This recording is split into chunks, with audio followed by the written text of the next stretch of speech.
my shepherd is.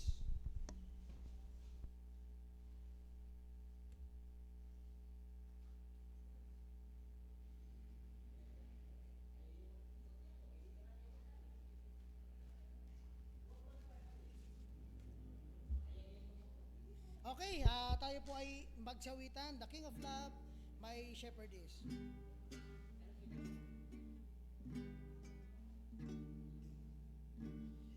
The King of Love, my shepherd. On the first stanza now, sabay-sabay tayo. The King of Love, my shepherd is. Ayan. Yan ba?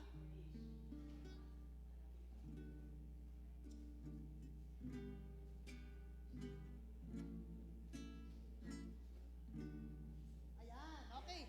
Sige, let's sing. The first stanza now. The King of Love, ready, sing. The King of Love, my shepherd is, whose goodness faileth never. I nothing lack if I am His, and He is mine forever. Amen. On the second now, where streams of living water flow, my ransom soul He lead. And where? And where the verdant pasture with fruit, amen, shall be. Amen. On the third stanza now, ito yung panggitna ng Psalms 23. Even in the valley of the shadow of death, I fear no evil. On the third now, in that start we'll sing.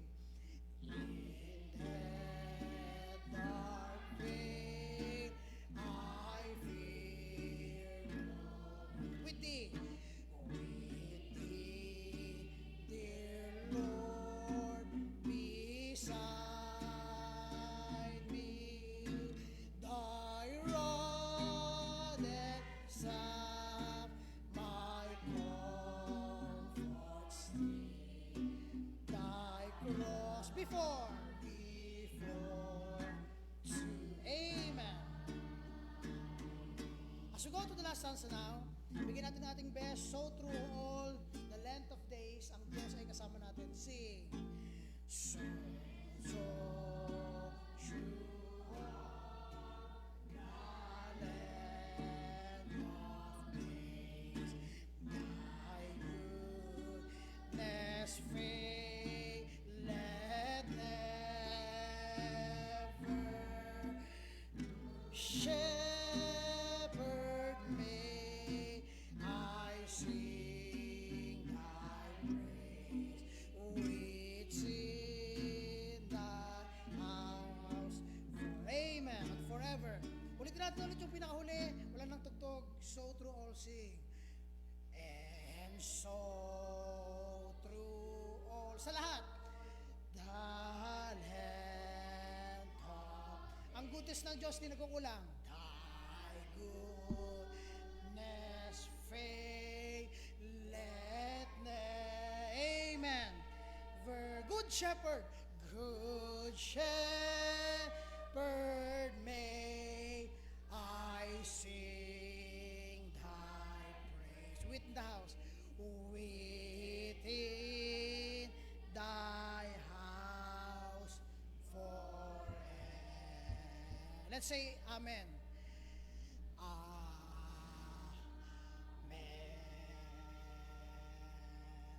Amen. Thank you po. At wag natin kakalimutan yon. The King of Love is our shepherd. Panginoon Hesus Kristo. Pastor, please. Thank you very much. Unang-una po, ako pinagpapasalamat sa mga totoong haligi at mga trusses. Pag sinabing mga trusses, mga naaasahan sa isang building, hindi nagigibang isang building kung nandoon yung mga trusses na yan, mga post na yan. Lahat kayo na mga panghapon, yun po ang matibay na muog na tinayo ng Panginoon sa lugar na ito. Kaninang umaga sa ating lesson, nilagay ka ng Diyos, huwag mo siyang tatalikuran kasi alam niyo po mangyayari, di ba? Balikan niyo po yung mamayang gabi, reviewin niyo ang pinag-usapan natin kanina umaga. Ngayong hapon, gaano mo kakilala ang iyong Panginoon? Sabi mo, Christian ka. Sabi mo, the Lord is my shepherd. So therefore, we are a sheep. Thank you very much. Tayo po yung magsitayo. Basahin natin ang verse. Ano ba tayo? Verse, saan ba yung himikit mo to lie down? Psalms 23. Okay. The Lord, nandiyan na po kayo, tayo lahat. Psalms 23, verse 1. Verse 2 na tayo ngayon. 1 and 2 basahin natin. Siguro kaya natin simulan pagkatapos nating basahin. Ano po? Verse 1 and 2. Ready, begin. The Lord is my shepherd. I shall not want. Tapos na tayo ng last Sunday. Verse 2. He maketh me to in green pastures. He beside the still waters. Dito lang po. Gaano mo kakilala ang Panginoon bilang shepherd mo at tayo ang mga tupa ng Diyos? Tayo po ilumingan sa Diyos sa panalangin. Dakilang Diyos, salamat po sa iyo pong bigay ng puso kaninang umaga sa kasiyahan na sila po may mga surprises. At although kami, Panginoon, ay hindi tumama sa oras, pero salamat po na nakita po namin ang iyong pagpapagal sa puso at buhay ng bawat isa, na mayroon silang pagmamahal sa isa't isa kung paano nangyayari mga bagay, dahil kami po ay iyong mga tupa at kayo ang aming Panginoon. At ayon po sa iyong mga utos sa aming mga puso at buhay, kami po ay nagmamahalan bilang magkakasamang mga tupa sa lugar na ito.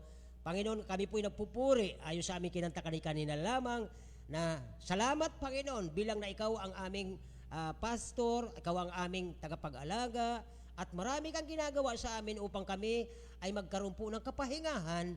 Walang anumang problema ang iniisip at bagkos ay nakikita sa puso namin na kami po ay mga defenseless. Wala kaming magagawa sa aming mga sarili kung wala ka sa buhay namin. Banal na Espiritu aming Diyos, pakilala niyo po kung sino kayo sa buhay namin sa pangalan ni Jesus. Amen. Thank you very much po at pwede na po ang bawat isa. At habang tayo po ay naralapit sa taglamig sa December, kung aabot pa rin yan ng December, hindi natin gagamitin, malamig. So, ngayong hapon po, since nandito na po tayo, bilang introduction sa verse 2. Anong verse na nga po tayo ng Psalms 23? Sige na, subukan natin. Verse 1 and 2. Walang tinginan ha. Alisin nyo muna to, alisin mo muna. Alisin nyo muna. Okay, sabay-sabay. Verse 1 and 2, ready, begin. The Lord is my shepherd. I shall not want. Number 1, He to lie down in green pasture. He. Okay, thank you very much. Dalawang He. Bakit tinuturong He? Siya ang nagdadala sa atin. Siya naglilid sa atin.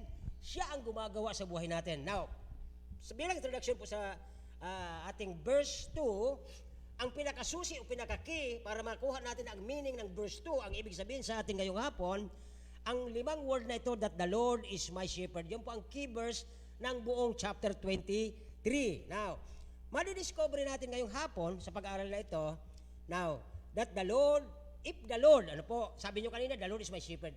Kung ang Panginoon ang iyong pastor, ang iyong shepherd, ano dapat ang mayroon ka?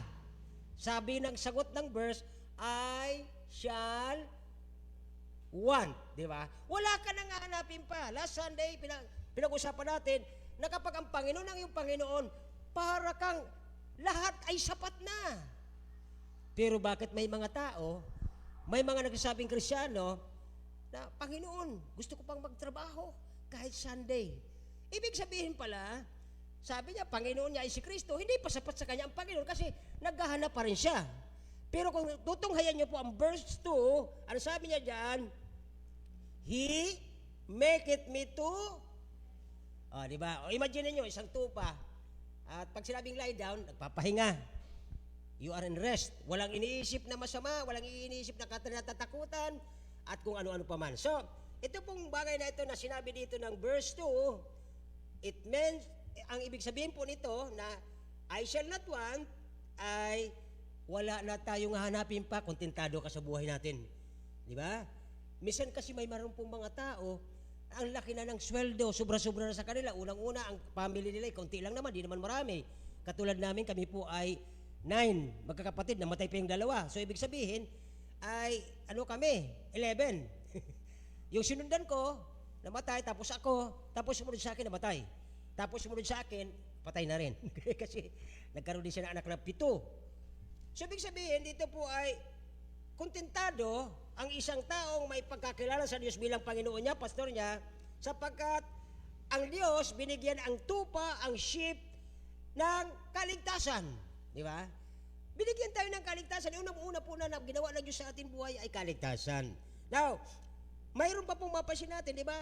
Doon sa una nating pinag-usapan dito, that the Lord is my manager, my owner. Ano yung pangatlo? Nakalimutan nyo na, isang linggo lang dumaan. The Lord is my manager, my owner, and controller. Thank you very much. Yun po ang Diyos natin. Patapos, hindi ka makontrol na, sabi mo, Panginoon mo siya. Hindi ka niya makontrol sa mga bagay sapagkat parang hindi ka kontentado. Di ba? So dito po ay, ang management ng Panginoon sa buhay natin, sabi ng psalmist na ito, isinulat niya ang 23, because the Lord is my shepherd, I shall not want. In fact, sabi ng writer, I will be content. Makukontento daw siya. I will be able to lay down rest peacefully. Bawa, may anak siya na nahirapan sa pag-aaral. Alam ko, Panginoon, isang araw, may gagawin ka parang anak ko ay maging matalino at makapagtatapos. Hindi naman po sa patawarin ko ng Diyos kung apoy sobrang nagmamayabang, pero alam niyo, wala pa ako nakita dito sa simbahang ito na mga young people na naging matapat sa Panginoon na hindi lumabas sa school na walang honor. To tell you frankly, Lord, sorry po, pero kailangan ko sabihin sa inyo mga kabataan, bakit ang mga anak ng Diyos masisipag mag-aral. May mga nagsasabing anak sila ng Diyos, itamad mag-aral. Kaya hindi ka talaga magkakaroon ng honor pag alis mo sa school. Now, there are 3 things, mga kapatid, na titingnan natin dito. Okay?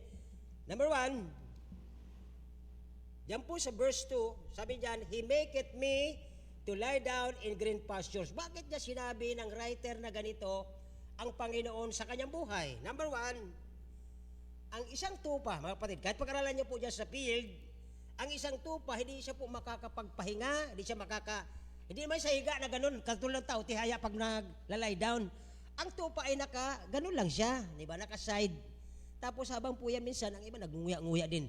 Ang ibig sabihin niya, nagme-meditate sila. Yung kinain niyang masarap na damo, minsan nilalasap-lasap niya yung sarap nung siya nakakain ng mga matatabang dahon. Sa atin pong Kristyano, kayo po habang nagpapahinga sa bahay, hindi kayo nakahawak sa gadget. Di ba? O pwede naman siguro. Kaya lang, katulad ng Sunday, mamayang gabi, ihiga tayo, kataramihan sa atin dahil tapos na ang ating service, punta na tayo sa gadget. Pero alam nyo, minsan, yung iba, nakahiga sila, tapos, binibinitate niya, tama ba yung sinabi ni Pastor kanina? Chichik ko nga, di ba? So mag-check kayo. Tingnan nyo po kung tama talaga ang lahat na tinitingnan, tinutunghayan natin.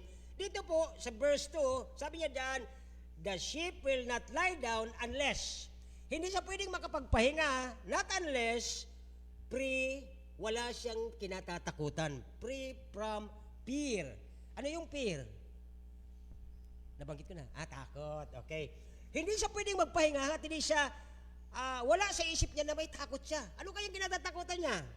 Okay. Alam niyo po ba na ang naturalisa ng isang tupa, okay, siya po ay isang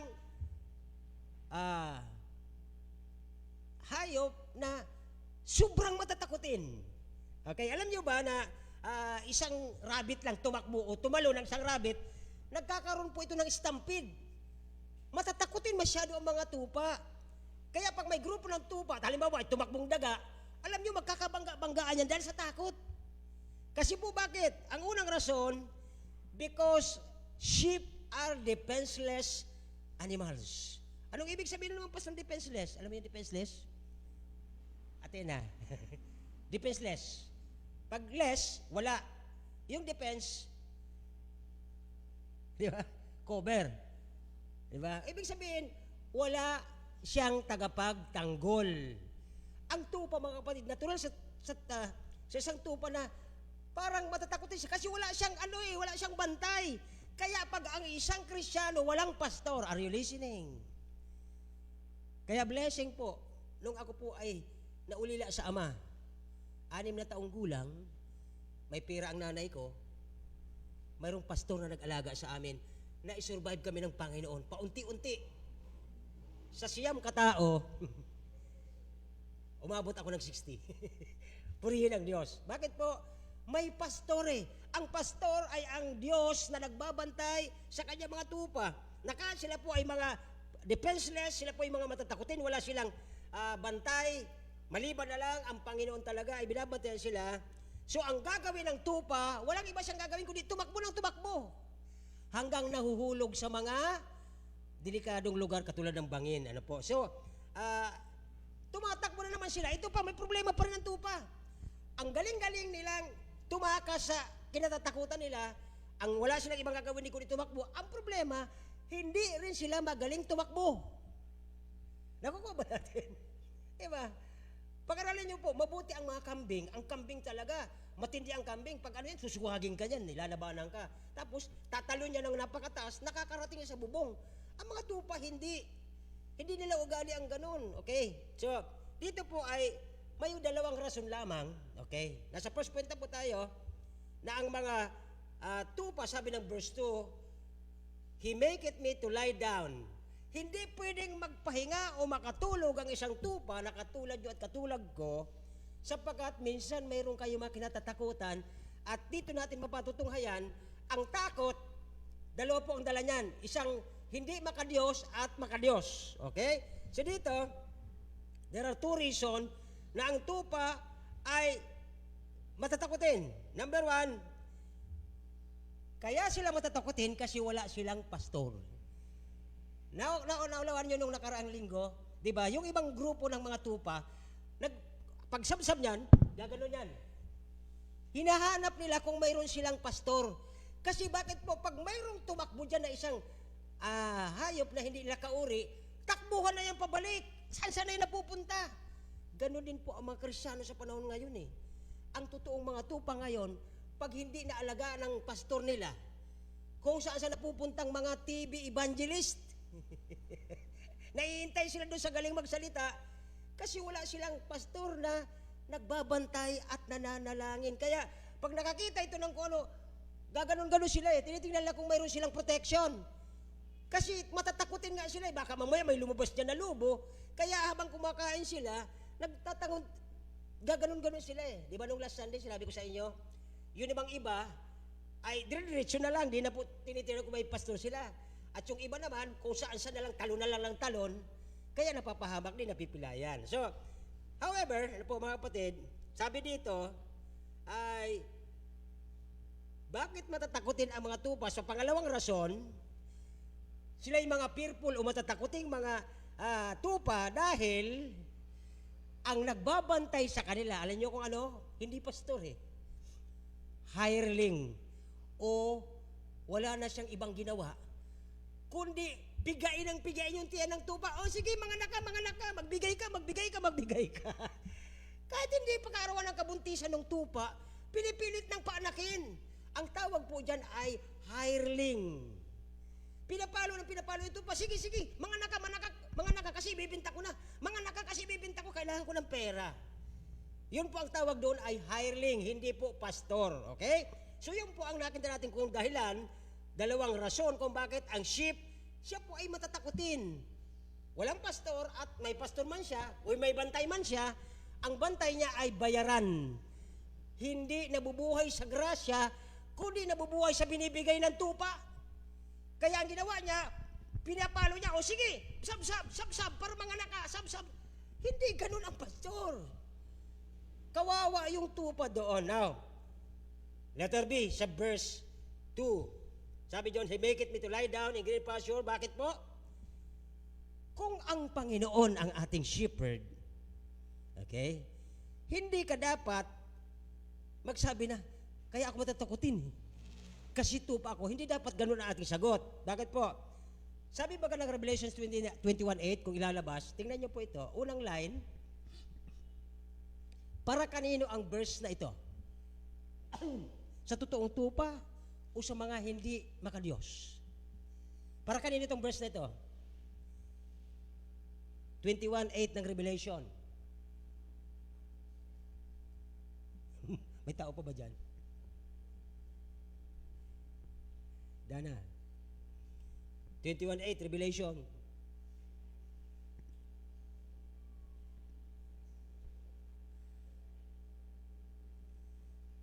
Yan.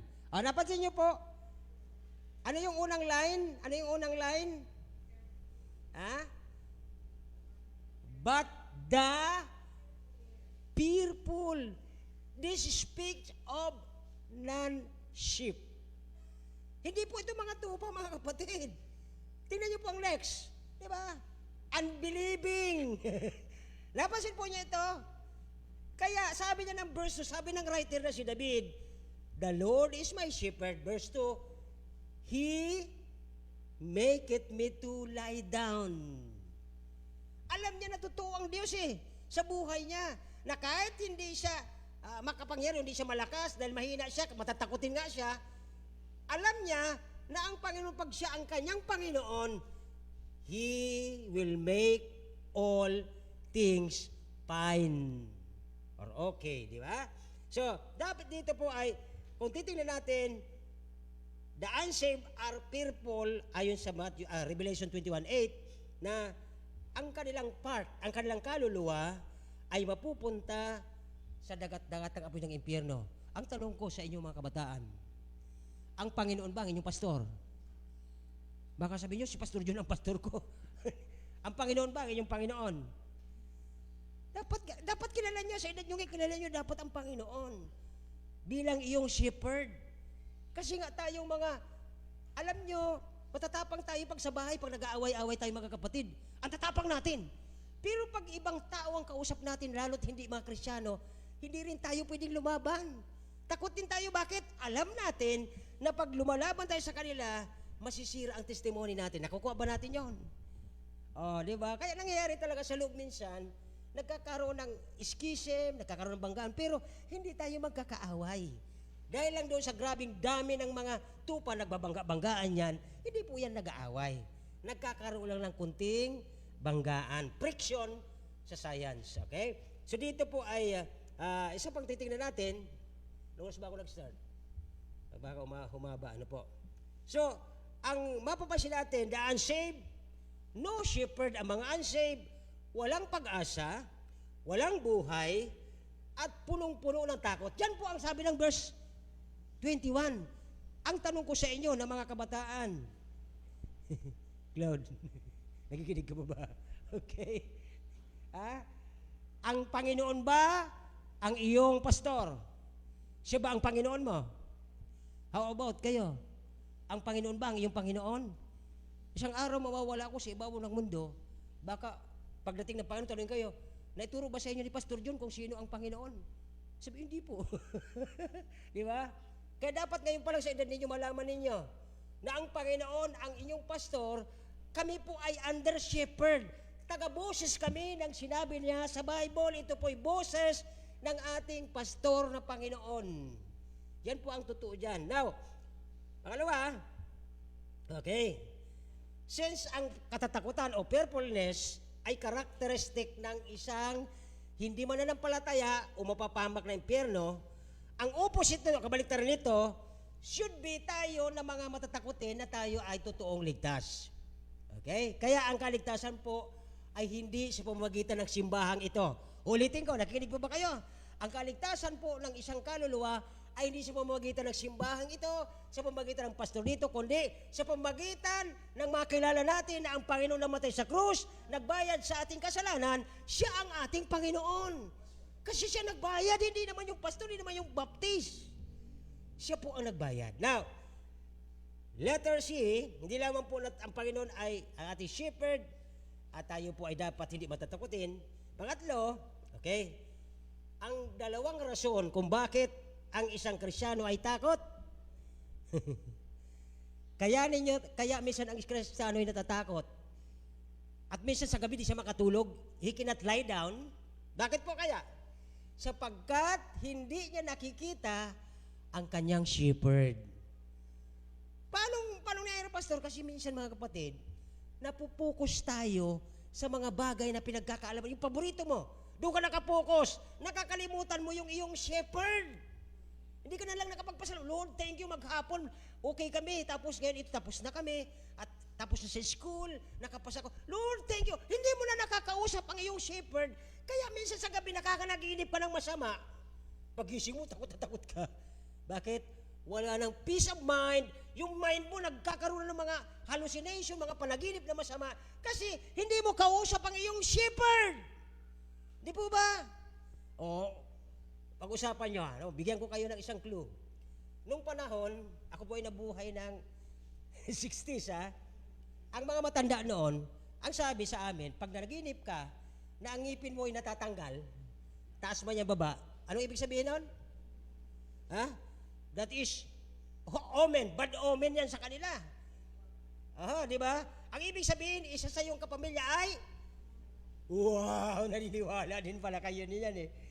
Kaya mga kapatid, alam niyo po ba, bunga yan ng iyong takot, ng iyong pagod. Naglalaro yan eh. Ako kasi ngayon pinag-aaralan ko, ang dami kong panaginip, sabi ko, paano nangyari yon? Pastor na ako, tapos mayroon akong ganong panaginip? Sabi ko, alam ko na ang dahilan. Hindi na pwede ngayon talaga ang katulad ng panahon ng mga Old Testament people ay nagpapakita through vision. Hindi na po uso ngayon. Ang dami kong panaginip, sabi pagising ko, mabira yun. Sino yun? Pwede kayo magtaka, sino yung aktor na yun sa panaginip mo? Wala, nandoon ka, alam mo nangyari, pero may mga pangalan, buo pa pagbangon mo. Buo pa yung pangalan. Kilala mo yung iba, yung kalahati, hindi. Why? Yun po yung bunga ng flesh. Ganti na po ba? Ang laman natin, may mga interest yan, na nung nakaraan na naitago na subconscious na inyong mga mind, biglang lumalabas sa gabi, pagpagod na pagod ka. Kaya akala mo totoo. Pero dahil nga ako po'y pastor na ngayon, sabi ko, niluloko ako ng sarili ko. Bakit? Kilala ko yung iba hindi. Tapos, yung sequence, imposible. Ako maniniwala kung rapture. Managinip ako ng rapture, talagang naiyak ako pag tagtayo ko. Habang tumakyat na daw kayo, alam nyo yung imbis na tuwang-tuwa ako pa ganyan, ang ginagawa ko, pabaliktad ako, Brad. Bakit ako pabaliktad? Pababa ako sa lupa. Sabi ko, asan yung mga kapatid ko? Asan yung... nakita nyo, yun ang totoo. Pero yung magkaroon ka ng vision sa utak mo na, ito po yung karamihan na sabi dito sa verse 2, He maketh me to lie down. Mayroon kang pagpapahinga na napakaganda sapagkat ang Panginoon binibigyan ka ng good rest. Ang ganda na binibigyan ng Panginoon pahinga. Kaya minsan, ingatan din natin yung sobrang pagod. Lumalabos po yun. Sa gabi, kayong mga nagtatrabaho, di ba? Pag nagtatrabaho kayo, tatayo kayo. Uy, yung, alam nyo, buong-buo nagsasalita, tulog, yung ginagawa sa opisina, ay nakakahiya yung pagka, huy, sino yung kasama mo? Tapos pangalanan ka, sasabihin, alam nyo si Pastor Daria nung buhay pa, ang ginagawa ni Miss Daria at saka ni mga anak niya, tinutuloy-tuloy tinatanong. Tapos po, sino kasama? Tuloy-tuloy ang sagot niya. Okay na? So kaya po itong, sabi ng verse 2, He maketh me. Ginagawa ng ating Panginoon, kung diyan yung Panginoon, yung mga basura sa isip natin, ipinapakilala sa iyo na hindi yan totoo. Di ba? Nung panahon, di ba? Mabuti ngayon wala ng pocketbook kasi mayroon na kayong cellphone. Nung panahon, usong-uso ang pocketbook. Ano yon? Mga love stories, the knight and shining armor, papunta sa isang dalagang taga-bundok, taga-sakahan. Biruin mo yung mga istoryang ganito. Di ba?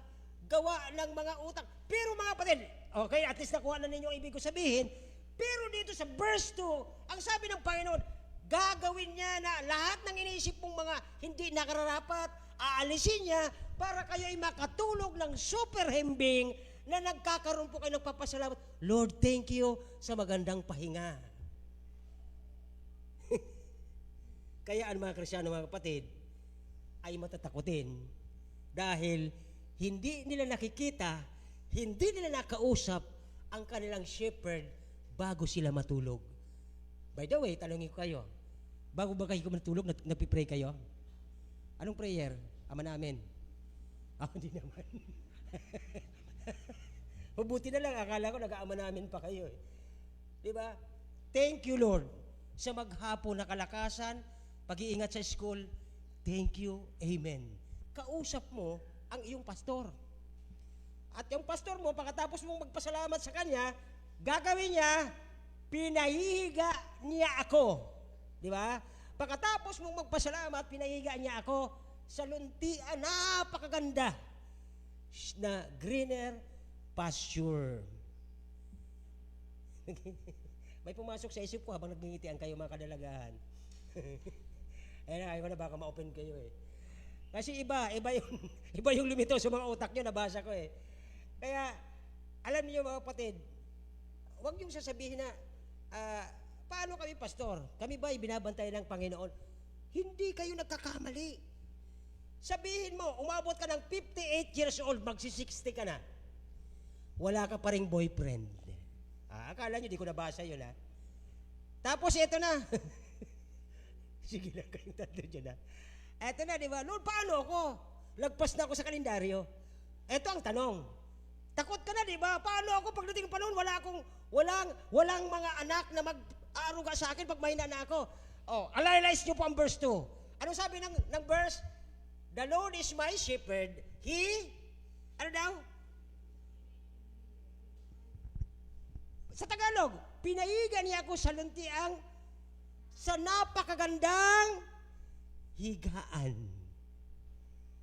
Ay, anong kinalaman ng pastor na walang boyfriend? Di ba? Papaano? Ito po ang counter-attack dito. Papaano kung napaibig ka ng isang hindi makadiyos? Makakahiga ka ba ng maayos sa gabi? Baka naman bugbugan hanggang magdamag-bugbugan kayo. Iyan po ang tinutukoy ng verse. Di ba? Dahil sa pagmamadali mo, nakinig ka kay mama mo, anak, bigyan mo na ako ng apo. Asawain mo na yung CEO na yan. May mga klase pala ako dito sa panonood ng mga Chinese movie ito eh. AI po yun. AI-oriented ang mga ganong kwento. Kasi nakikita ko, alam ko na eh. Director din po ako dati. Sa kwentong barbero, okay? AI-generated po yung mga ginalabas sa YouTube. Ngayon, sabi doon, kahit anong problema mo, bibigyan ka ng Diyos ng kapahingahan. Hindi yung katulad ng panahon ngayon, 1 year pa lang. Alam mo na eh. Bakit may pasa ka? Nauntog ako. Pasa, nauntog dito. Diba? Anong klaseng nauntog yan? Pag nauntog ba tayo, ganon? Hindi. Kasi, mayroon pong pag-iingat ang pastor sa kanyang mga tupa. He make it me. At ang pangalawa, sabi doon, di ba? Di ba? He lead it. Pinangungunahan niya ako sa tama. Ang problema, kaya kayo mag-ingat kayo, teenager. Hindi kayo ililid sa tama ng Diyos kung kayo ay malayo sa inyong Panginoon. Okay ba yan? Pag malayo kayo sa inyong Panginoon habang nagdadalaga kayo, dapat maging malapit kayo sa Panginoon. Bakit po? Pag malayo ang pastor sa iyo, andyan yung mga tukso. Nandiyan si lion, nandiyan si bear, nandiyan si tiger. Yan lahat aatakihin ka. Ay papaano? Perlas ka ng Diyos. Ambay ng Bible, huwag mong ibigay ang mga perlas sa mga di ba? Nagka-problema kasi laging malayo ang pastor, malayo ang iyong Panginoon. Sa gabi, hindi ka na ilalagay sa magandang tulog. Bakit? Lagi ka nagbabasa, sana dumating na yung aking Prince Charming. Wala na yun eh. 70s pa yung mga ganyang story. Ano na ngayon? Generation Z. Ano na, di ba? So, napunta na tayo kung saan at i-conclude na natin to sa first point natin, sabi doon, alam nyo, John John 20:19 to 20, nung nakita ng mga disipulo ang Panginoon, natuwa ba siya o nalungkot? Bakit po? Anong kwento ito? John 20:19 to 20. Tingnan natin. John 20:19 to 20. Pakilabas po. Ilan ba ang nandiyan sa operator?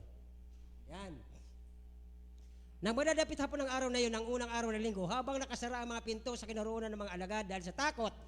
Again, disipulo na ito ha, mga takot pa rin sila, di ba? Sa mga Hudyo, dumating si Jesus, tumayo sa gitna at sa kanila sinabi, kaya pa sumasa inyo. 20, verse 20. At nang magsabi niya ang kanyang pinakita ang kanyang mga kamay at sigiliran, kaya't ang mga alagad ay nagalak, natuwa sila nung makita. Ano pong pinipicture sa atin?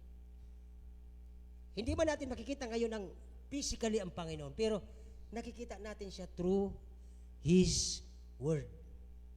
Kapag may problema ka, takot ka, pero hindi ako pwedeng matakot. The Lord is my shepherd, I shall not want. He maketh me to be peaceful. He maketh me to lie down. He leadeth me. And then, dito po sabi ng Hebrews 12:2, looking unto Jesus, the good shepherd is on duty. Number 2 na po tayo. Tapusin ko po pagdating ng eksakto ng 5. Okay? Ang sheep po will not lie down unless, ito pa ang pangalawa. Okay? Ang sheep, hindi po siya pwedeng mahiga na siya po ay libre sa friction. Kaya hindi siya mapakali. Bakit? Paghiga niya rito, ang dami nakahiga din yan. Sisipain siguro siya. Uy, doon ka sa kabila. So, dahil tayo po ay sama-sama with the other sheep, bawat grupo natin, na anuman malaki man maliit, mayroon talaga tayong problema. Ang tanong, maliit na nga lang tayo, may problema pa. Ano bang ang mga problema ang nasasagupan natin? Una, ang totoong nangyari sa atin kung bakit marami sa atin ay mga parang hindi sila makaahon sapagkat they were not contented. Hindi sila kontentado eh. Minsan may mga kapatid tayo na gusto ko pag ginawa ko, dapat tulungan ako ng Diyos. Hindi naman po pwedeng laging ganon. Kailangan natin ng mahabang prayer na Lord, ipagkaloob niyo po itong gusto ko. O halimbawa na lang, sa panliligaw. Ay, di naman po pwedeng pag sinabing pag halimbawa ang binata, ligawan ko si Tina, gusto ko, sagutin ako kagad. Hindi naman po pwedeng ganon. Ipakita mo na ang Panginoon kasama mo, sa babaeng ninaligawan mo, nakarapat-dapat ka sa Kanya, nakasama mo ang Panginoon, nakikita sa buhay ko bilang magiging responsible sa Kanya pagdating ng araw. Yun dapat, hindi. Ang iba kasi, pag sinabi niya, gusto ko to, pag liligawan ko to, dapat umuo ka agad. Hindi naman po pwede ang ganon. Kaya dito po ay isang ma-observe natin na may friction sa mga bagay na ginagawa natin araw-araw. Maliban dito, kapag ang mga tupa gusto nang magpahinga, okay, hindi siya makontento na mayroon siyang katabi. Gusto niya minsan solo lang niya ang kayo, nararamdaman niyo ba ito? Sinong walang makatabi sa bed? O, dyan lang naman, ayun ito. O, sabihin, makasarili ako eh. Alam mo naman yan si pastor, magaling mag-ano yan eh. Di ba? O, sinong mga solo sa bed? Ako may kasama, misis ko. Sinong solo? Ay, kasi wala na pala ba? Single kasi ito eh, single eh. Masasabi ko pa yung ano eh. Di ba? Pero may mga tao ngayon na hindi makatulog, na hindi solo.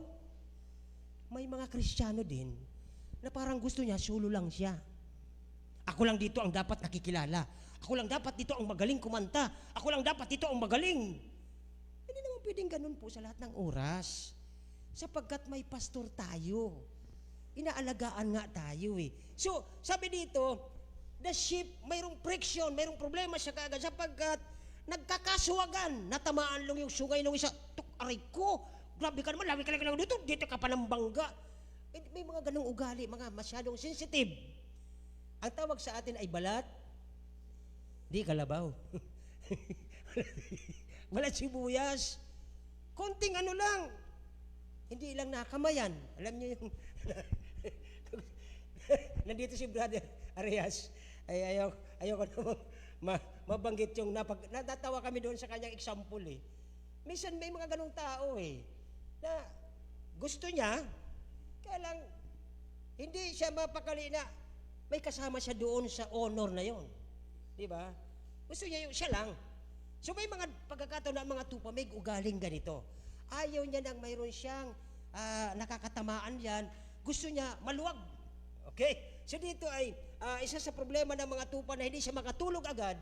He cannot lay down instantly sapagkat ang daming mga problema sa kanyang umaatake. Okay?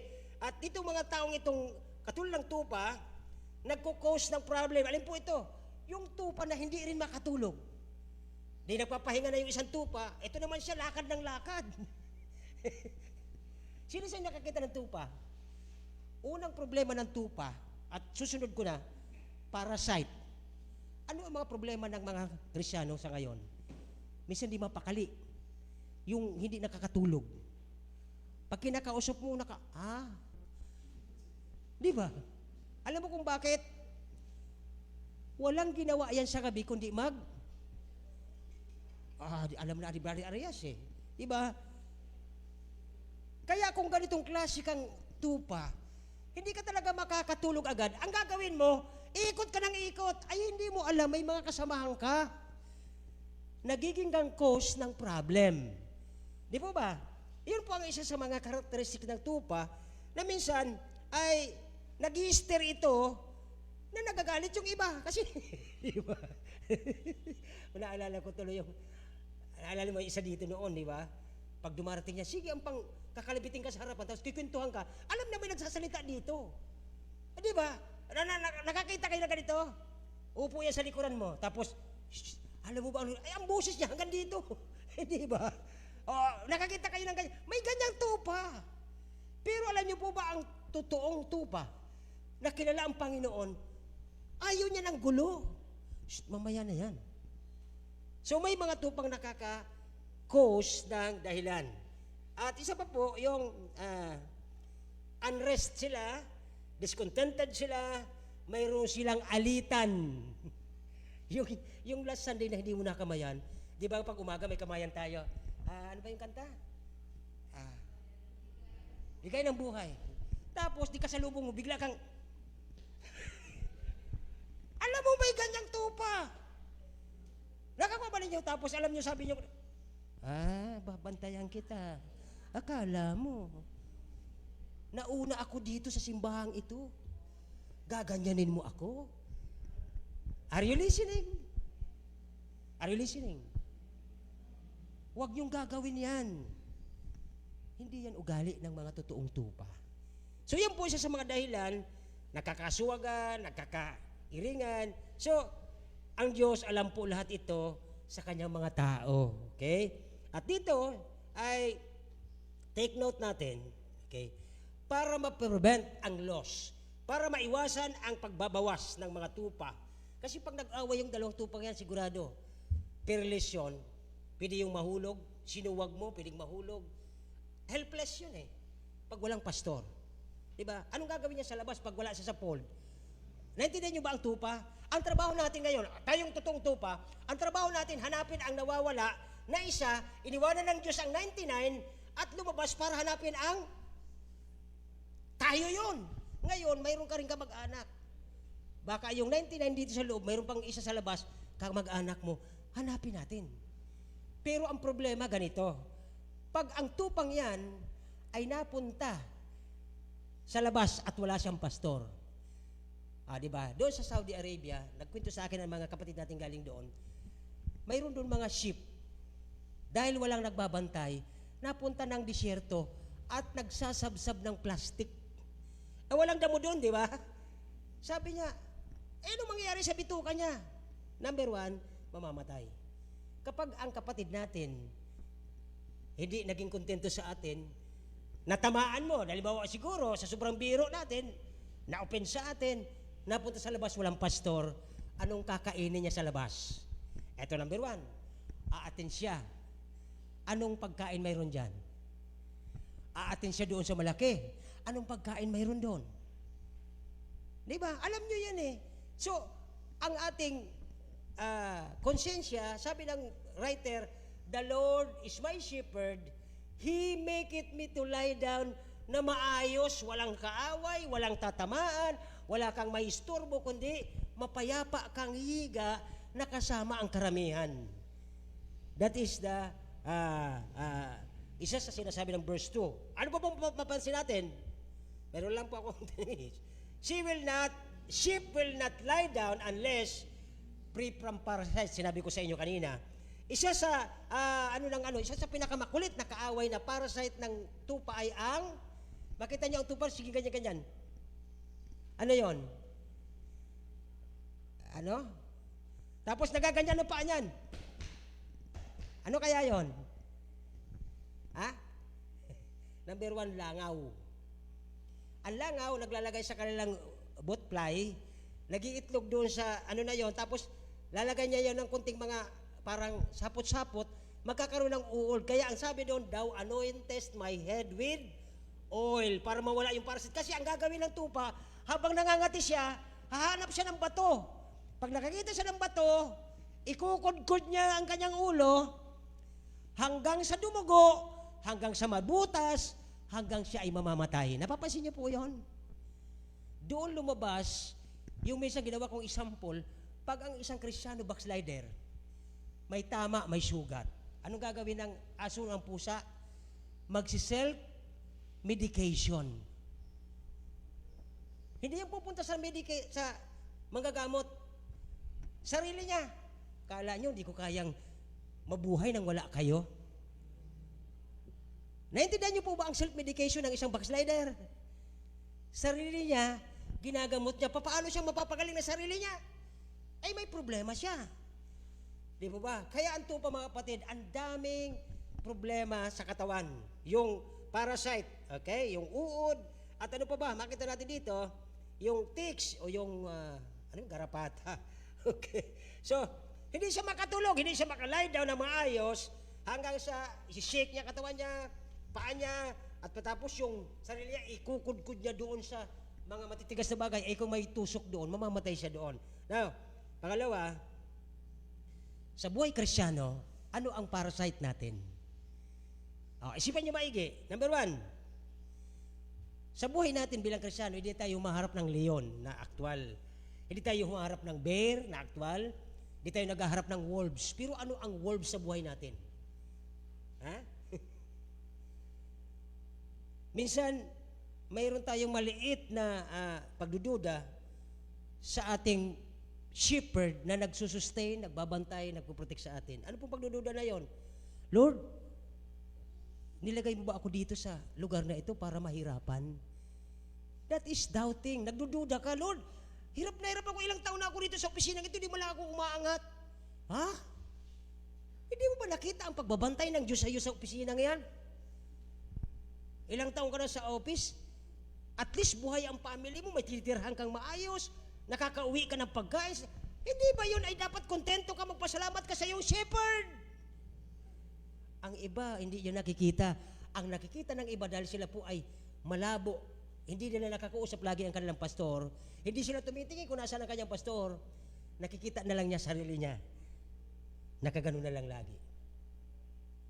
Ako na lang lagi ganito, ako na lang nasa. So, ganun po ang nagiging parasite natin sa ating buhay Kristiyano. Last but not the least, at tapusin ko po ito. Pangatlo, okay? The Lord is my shepherd. He maketh me to lie down in green pasture. And number 2, He leadeth me, okay, beside the still waters. Mga kapatid, pag sinabing tubig, number 1, naaalis ang uhaw mo. Pag umiiyak ka, di ba? Sino sa inyo pag umiyak? Ginagawa niyong panghugas, hindi panyo, kundi tubig. Bakit?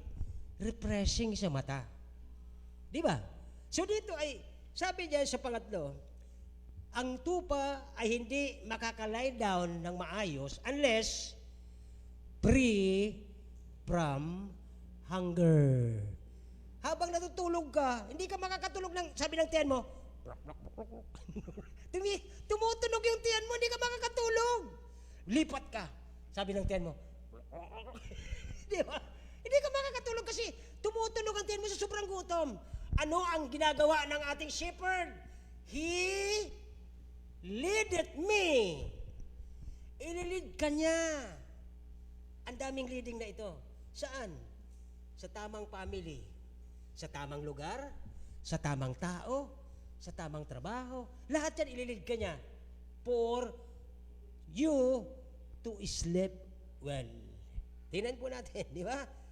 It implies, sabi ng verse 2, when my sheep are made to lie down in green pasture, okay?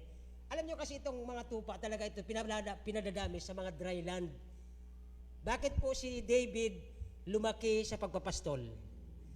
Ang lugar nila David ay, Teacher Angel, ano ang lugar nila David nung bata pa siya?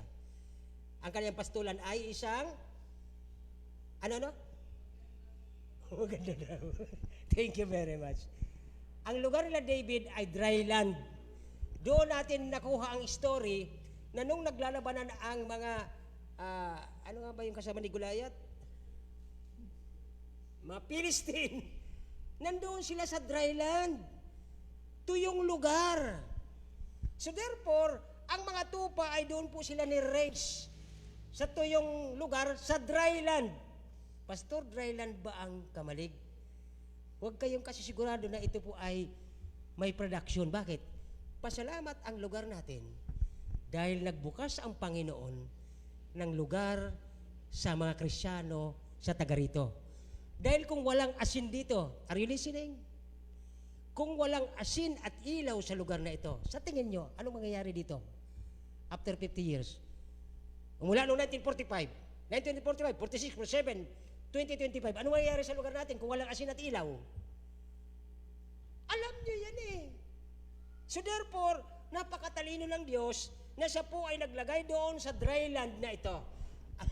Yung ginamit ng taga San Ramon, grabe. Sabi niya, ito ay wasteland. Grabe yung ginamit niyang word. Sabi niya, ang mga tao rito, yes, nakikita niyo dyan, magaganda mga bahay, pero ang lugar na ito ay wasteland. Grabe. Talaga, basura daw. Totoo naman eh. Totoo naman. Ang lupa ay, ano daw sabi ng Panginoon? Ang mundo ay puno ng kasamaan. Okay. Pero dito pa yung totoo po ay dry land. Ibig sabihin, walang production kung tutuusin kasi dry. Walang tubig. Pero nung dumating, ang shepherd na Panginoon, mayroon pong bunga sa pamilya ni Jesse na siyang pinagmulan ng lahi ng ating Savior na Panginoong Jesucristo. Doon nagmula yun sa lahi ni Jesse. Si Jesse ay ang lahi niya si Ruth. So si David, lola niya si Sister Ruth. Hindi, si Ruth sa Bible. Diba? Si Ruth ay Moabite. Hindi po siya Christian. Naging Krisyano siya nung ang kanyang biyanan. Are you listening? Naging Krisyano si Ruth na isang Moabite nung ang kanyang biyanang babae nagpaliwanag na pag-alis namin doon sa lugar sa House of Bread sa Jerusalem. Nagkatagutom din, katulad ng kwento kay kaninang umaga, nagtagutom din, umalis sila. Ang asawa ni Ruth, ni Labua, sa kayong dalawa niyang anak, nangamatay doon sa pinagdalang lugar. Kasi hindi yun ang kalooban ng Diyos sa kanila eh. Kaya minsan mga kapatid, kung magpipresidente ako ulit doon sa side na yon, ay mag-ingat tayo. Nilagay tayo sa lugar na ito ng Diyos, alam ng Diyos kung saan tayo pabubungahin, pagpapalain, iingatan bilang tupa, huwag tayong aalis sa kalooban niya. Kaya tayo nandirito, kalooban ng Diyos na tayo po ipagbungahin niya dito. Tama po ba?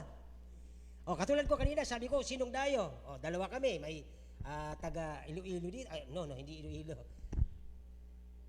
Ayan, mga malayong lugar. Pero bakit tayo nandito? Nilagay tayo ng Diyos para mamunga, magamit ng Diyos sa kanyang glory.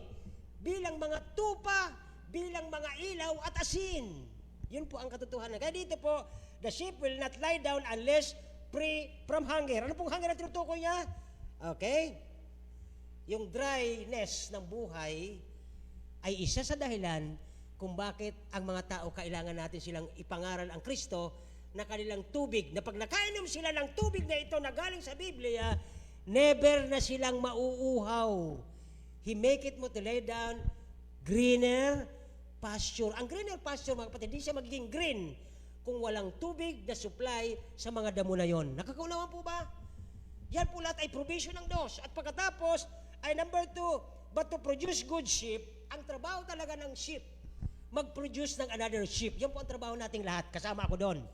So, kung magpuproduce tayo ng another sheep, ang pastulan, ang green pasture ay kailangan sa atin sapagkat tayo po ay about na magdala tayo ng mga bagong lamb, mga batang tupa, okay? At yung green grass na ito pinapakain natin sa kanila, magiging gatas na umaagos, ito po yun. Sa mga anak natin, mga batang maliliit. At pagkatapos sa mga anak nating maliit, pinakain natin sila ng gatas na nagpo-flow.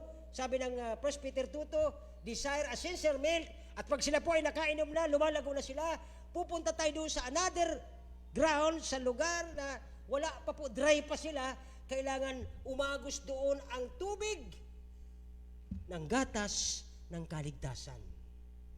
Yun po ang talagang purpose dito sa atin. Now, last verse, 1 Corinthians 3:1 and 2, ang Diyos nagpo-provide ng gatas at ng honey at ng karne to flow to His sheep.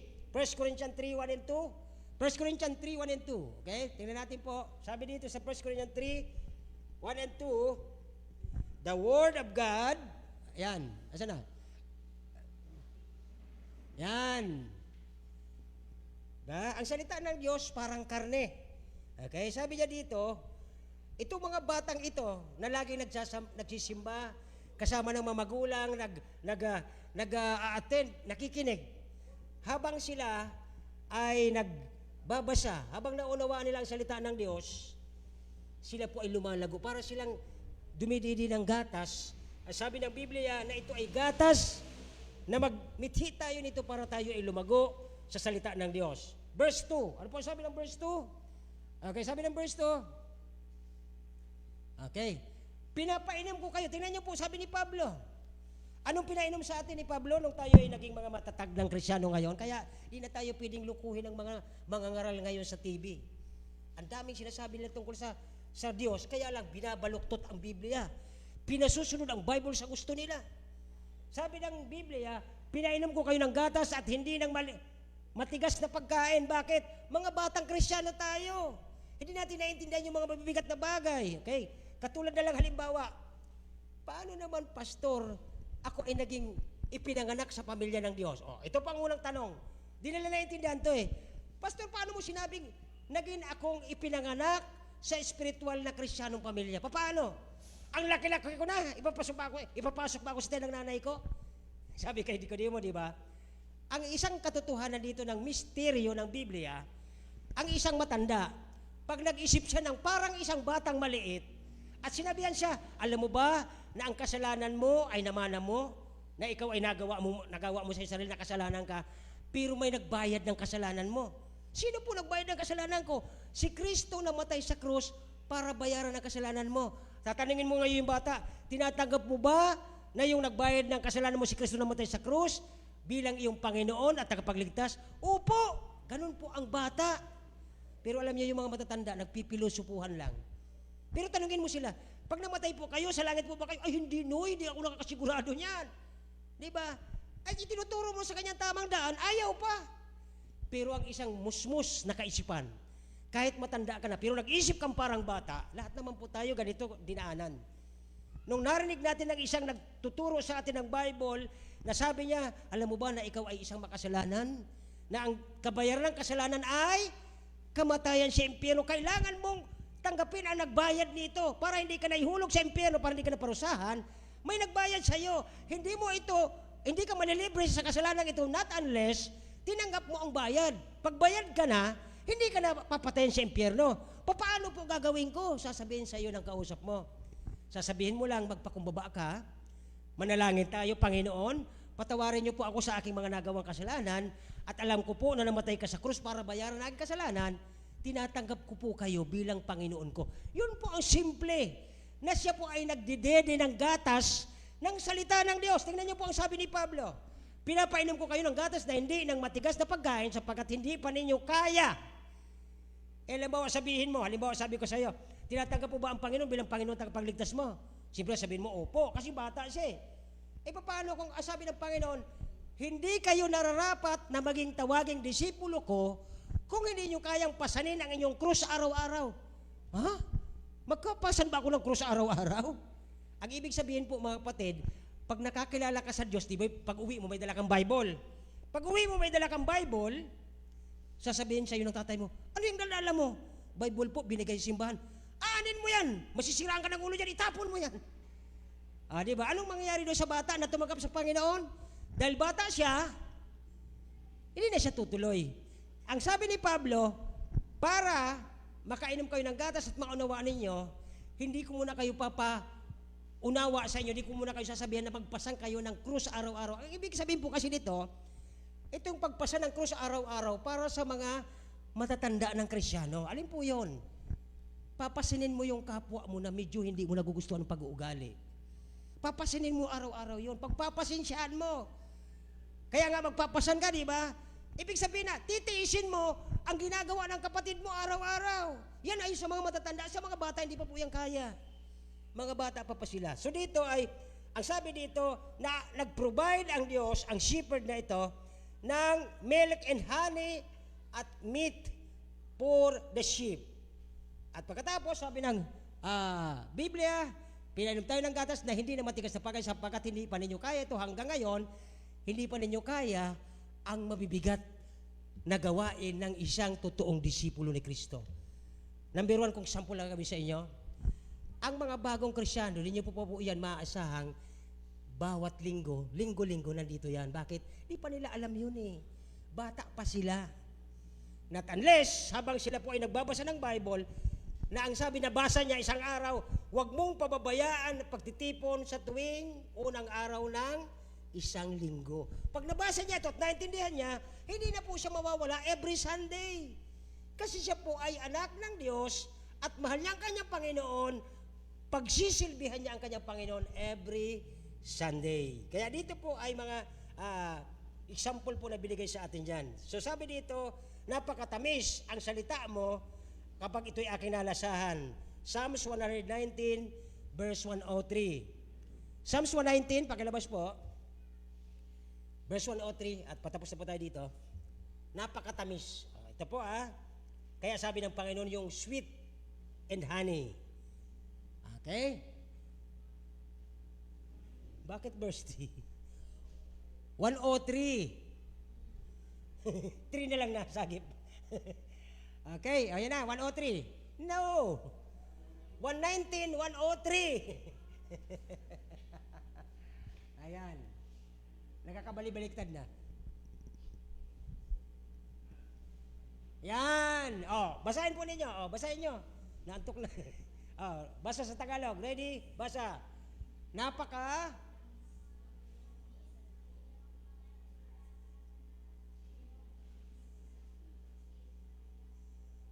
Napansin niyo po? Kapag totoong anak ka ng Diyos, kapag totoong binago ang buhay mo, kapag totoong ang banal na Espiritu nakatira sa puso mo, ano ang panlasa mo sa Bible? Ano ang panlasa mo rito? Ayan di ba? Pero alam nyo, mas matamis manood ng, ano pinapanood nyo? Bahala kayo. Di ba? Napakatamis ng iyong mga salita. Yan ang totoong tupa ng Diyos.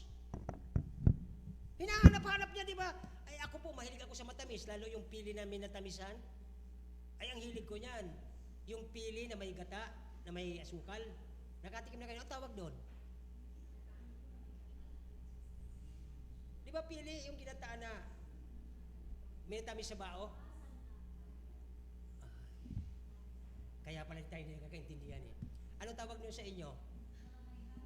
Yung kalamay na ginataan na may peanut sa ibabaw. Di ba? Mayroon din sila din sa atin, mayroon doon yung kalamay, ginataan, nilagyan ng pili. Ay, ang sarap niyan sa tinapay. Ganun po ang panlasa natin. Kapag kayo po ay may hawak nito, ganun ang panlasa natin sa ating pagbabasa. Hahanap-hanapin mo ang tamis ng Biblia. Kasi totoong anak ka ng Diyos, totoong tupa ka ng Diyos. Pero ngayong panahon, mga 2-5 na ang mga anak ng Diyos. Kahit nandun ang Bible, may alikabok na, pero yung cellphone niya, walang alikabok. Di ba? Mas masarap manood kisa sa pagbabasa, napakatamis ng iyong mga salita, sa panlasa ko higit na matamis kaysa pulot sa bibig ko. Yun po ang Biblia. Ang tanong, ganun pa rin po ba kayo hanggang ngayon sa Biblia? Salita ng Diyos? Ay, salamat po. So tayo po'y magtatapos dito. Kapag ang Kristiyano o ang tao nakakilala kay Kristo bilang kanyang shepherd, kanyang pastor. Hindi po ako ang totoong pastor dito. Ito po ay pinupunuan ko lang dahil wala pa ang Panginoon. Babalik po siya, siya ang magpapastor sa ating lahat. Ako po'y tauhan lang ng Panginoon. Hindi ko pag-aari ito. Pag dumating ang pastor na ito, ang Panginoon, sasabihin natin, napakatamis ng kanyang mga salita. Kaya kapag ang totoong Kristiyano o totoong naligtas ay tupa ng Panginoon, ang kanyang desire, number one, ang desire niya, kumain ng napakatamis na salita ng Diyos. Kaya dapat nakikita sa inyo yan sa bahay. Nakikita ba sa iyo yan ang inyong mga kasama sa bahay? Na kumakain kayo ng matamis salita ng Diyos. And last, okay, 5 yung desire, hindi lamang na kailangan mong kumain, kundi ang problema sa panahon ngayon, kulang na kulang ang mga Kristiyano sa spiritual food. Kaya, pag may kunting problema, natatakot. Malayo sa kanyang pastor. Yan po ang pinapakita. Ulitin natin ang verse 2. Pakibalik po yung Psalms 23 verse 2. Okay, pakibalik po. At ito tayo magtatapos. Tayo po masita yung lahat. Mabagal talaga itong ano natin computer. Psalms 23 verse 2. Yan na. Sabay natin basahin ulit. Verse 1 muna. Verse 1. The Lord is my shepherd, I shall not want. Verse 2. He maketh me to lie down in green pasture, and He leadeth me beside the still waters. Ito po ang tubig na walang hanggan. Pag nainom ito ng isang tao, never na siyang mauuhaw. Ito ang sinasabi sa Salmo 23, versikulo 2. Tayo po'y magtutapos. Harinawa, naintindihan ninyo, He maketh me, makakahiga ka kahit ang daming problema, nakakahiga ka na mahimbing. At ikaw ay nabubusog ng kanyang salita. Dakilang Diyos, salamat po sa hapong ito. Salamat po sa pagkaunawa ng salita. Hanawa, Panginoon, mahalin namin ang iyong salita sa Biblia na ito'y napakatamis, katulad ng tamis ng pukyutan, na kung saan hanapin namin, magkaroon kami ng desire na lagi kami kumakain ng iyong salita, iinom ng iyong tubig ng salita upang maging malakas kami spiritual.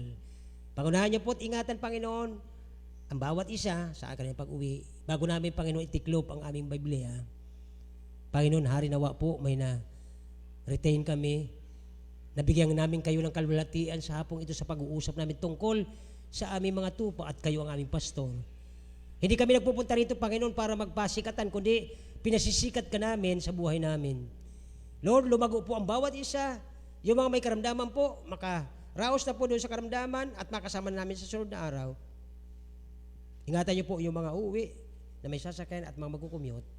Ito po ay aming dalangin sa pangalan ni Jesus. Amen. Amen. Thank you very much po.